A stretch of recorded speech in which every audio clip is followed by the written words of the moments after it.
Hi hello welcome to my channel.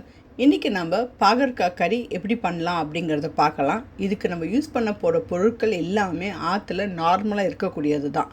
பாகற்காய் மட்டும் வாங்கிண்டா போதும்.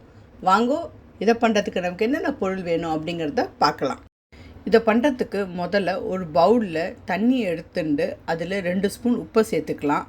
பாகற்காவை நான் சின்ன சின்ன பீஸாக கட் பண்ணிட்டுருக்கேன். சில பேர் ரொம்ப மெலீஸாக ரவுண்டாகவே கட் பண்ணுவாள். அப்படி இருந்தாலும் பரவாயில்ல, உங்களுக்கு எப்படி விருப்பமோ அதே மாதிரி கட் பண்ணிட்டு அந்த பாகற்காவை இந்த தண்ணியில் சேர்த்து ஒரு 20 to 30 minutes நல்லா சோக் பண்ணி வைங்கோ. இப்போது நல்ல திக்கான கடாயில் 2 ஸ்பூன் நல்லெண்ணெயை விட்டு எண்ணெய் நல்லா சூடானதுக்கு அப்புறம் கடுகு சேர்த்துக்கலாம். கடுகு வெடிக்க ஆரம்பித்த உடனே அதில் கொஞ்சம் உளுத்தம் பருப்பு கூடவே பெருங்காயத்தையும் சேர்த்து நல்லா வறுக்கலாம். பருப்பு நல்லா வறுப்பட்டதுக்கு அப்புறம் நம்ம பொடியாக நறுக்கி வச்சுருக்கிற தக்காளி இதில் சேர்த்துட்டு நல்லா மிக்ஸ் பண்ணிவிட்டு கூடவே கொஞ்சம் மஞ்சப்பொடியும் சேர்த்துக்கோங்க. இதை நல்லா மிக்ஸ் பண்ணிவிட்டு தக்காளி நல்லா குழைய வேகணும். இப்போ பார்த்தேன்னா அப்படியே ரொம்ப ஸ்மாஷ் ஆகிருக்கணும். அந்த அளவுக்கு வெந்ததுக்கு அப்புறம் நம்ம எடுத்து வச்சுருக்கிற பாகற்காவை அந்த தண்ணியை ஃபுல்லாக வடிய விட்டு 1 or 2 times நல்லா ரன்னிங் வாட்டரில் வாஷ் பண்ணிவிட்டு நீங்கள் இதில் சேர்த்துக்கலாம். ஏன்னா அதில் நம்ம உப்பு சேர்த்துருக்கோம் இல்லையா, அதனால் நல்லா அதை வாஷ் பண்ணிவிடுங்கோ. நம்ம அந்த தண்ணியில் போட்டு வச்சதோட காரணம் அதோட பிட்டர்னஸ் கொஞ்சம் குறையும் நம்ம உப்பு தண்ணியில் போட்டு வச்சா. இப்போ அந்த பாகற்காவை இதில் சேர்த்துட்டு நல்லா மிக்ஸ் பண்ணி விட்டுட்டு தேவையான உப்பையும் சேர்த்துக்கோங்க. நல்லா மிக்ஸ் பண்ணிவிட்டு மூடி போட்டு இதை ஒரு 8 to 10 minutes மீடியம் லோ ஃப்ளேமில் குக் பண்ண போகிறோம்.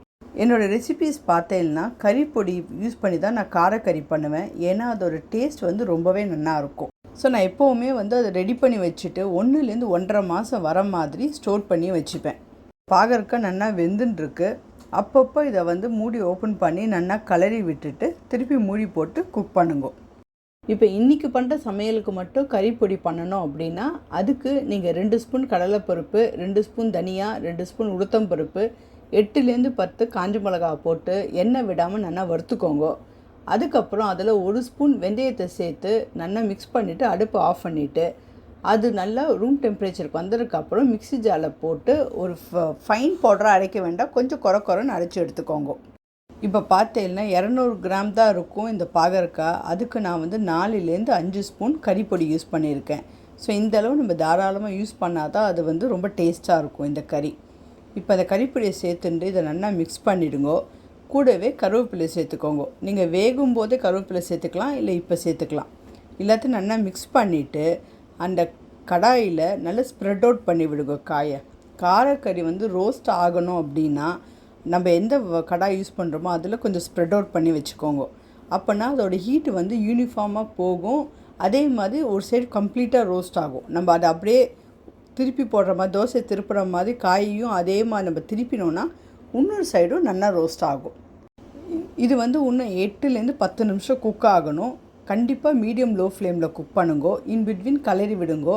அப்போ தான் நான் சொன்ன மாதிரி எல்லா சைடுமே காய் நல்லா ரோஸ்ட் ஆகும். உங்களுக்கு வேண்டிய அளவு காய் நல்லா ரோஸ்ட் ஆனதுக்கப்புறம் அடுப்பை ஆஃப் பண்ணிவிட்டு ஒரே 1 ஸ்பூன் லெமன் ஜூஸை சேர்த்து நல்லா கலரி விட்டுருங்கோ.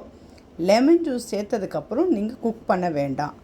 அது ஒரு 5 to 10 minutes கலரி விட்டதுக்கப்புறம் அதை ஓப்பன் பண்ணியே கடாயில் வைங்கோ.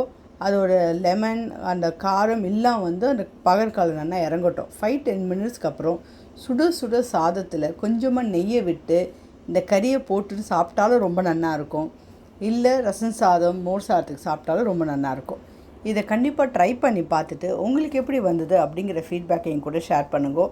பாகற்காய் சாப்பிட்டதே இல்லை, எனக்கு பிடிக்காது, ரொம்ப கசப்பாக இருக்கும்னு இதனால நீங்கள் அவாய்ட் பண்ணியிருந்தேன்னா இந்த மாதிரி பண்ணி பாருங்க. உங்கள் குழந்தைகள் கூட ரொம்ப விரும்பி சாப்பிடுவா. இதோட ஸ்டெப் பை ஸ்டெப் ரெசிபி என்னோடய வெப்சைட்டில் இருக்குது, அதையும் செக் பண்ணுங்க. தேங்க்யூ.